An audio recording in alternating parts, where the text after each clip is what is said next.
नमस्कार, आप देख रहे हैं 9 भारत समाचार। नमस्कार, आप देख रहे हैं नवभारत समाचार। मैं हूं नेहा राठी। आइए देखते हैं आज की बड़ी खबर। एएमसीपीयूआई के नगर सचिव मालोद सागर ने कहा कि ओमकार एक महान नेता थे जो 5 बार विधायक चुने गए और उस दौरान उन्होंने गरीब लोगों के विकास के लिए अथक प्रयास किए।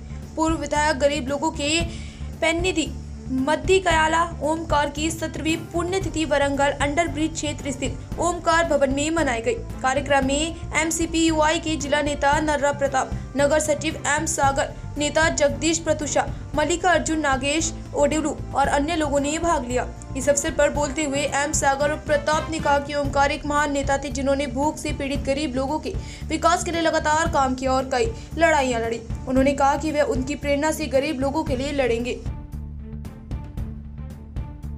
పేద ప్రజల కోసం నిరంతరం పోరాటం చేసి పేద ప్రజల హక్కుల కోసం శ్రమించి ఈనాడు కమ్యూనిస్ట్ పార్టీకి దిక్కుచిగా తయారైన కామ్రేడ్ ఓంకార్ గారు చనిపోయేంత మట్టుకు కూడా పేద ప్రజలను దృష్టిలో పెట్టుకొని నిరంతరం కమ్యూనిస్టుల ఐక్యత కోసం, బహుజనుల ఐక్యత కోసం నిరంతరం పోరాటం చేసి శ్రమించి తన మరణం చెందడం జరిగింది. ఆయన జ్ఞాపకాలను కూడా మనం స్మరించుకుంటూ ఈరోజు తన వర్ధంతిని జరుపుకోవడం జరిగింది. ఈనాడు పెట్టుబడిదారి వర్గానికి వ్యతిరేకంగా, అనేక నేరమయ రాజకీయాలకు వ్యతిరేకంగా అసెంబ్లీలో కూడా తన గళాన్ని వినిపించడం జరిగింది.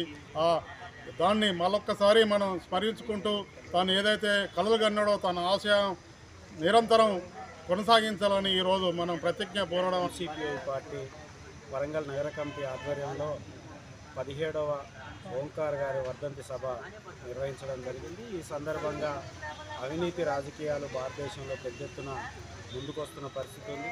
కొద్దిగా సంపద అంతా కూడా కేవలం 1% ఉన్న ప్రజల చేతుల్లో సుమారు 60% సంపద పోగుపడతా ఉంది.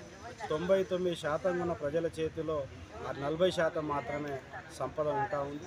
దాంతో ఈరోజు ఆర్థిక అసమానతలు భారతదేశంలో పెద్ద ఎత్తున పెరుగుతున్న తరుణం ఈ దేశం చూస్తూ ఉంది.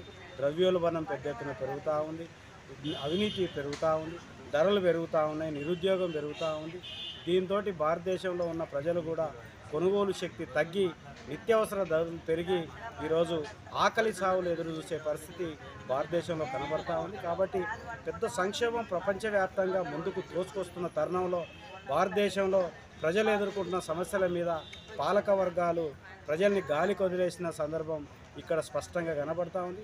అందుకే ఈ దేశంలో ఎంసీపీఐ పార్టీగా ప్రజల పక్షాన వ్యాపార రాజకీయాల వ్యతిరేకంగా, ధన రాజకీయాల వ్యతిరేకంగా, అవినీతి రాజకీయాల వ్యతిరేకంగా భవిష్యత్తులో ఈరోజు ఓంకార్ గారి ఆశయ సాధన కోసం ముందుకు సాగి ఉద్యమాలు, పోరాటాలు ముందుకు తీసుకెళ్లాలని చెప్పేసి ఈ వర్ధంతి సందర్భంగా మేము పిలిపిస్తాము. నా పేరు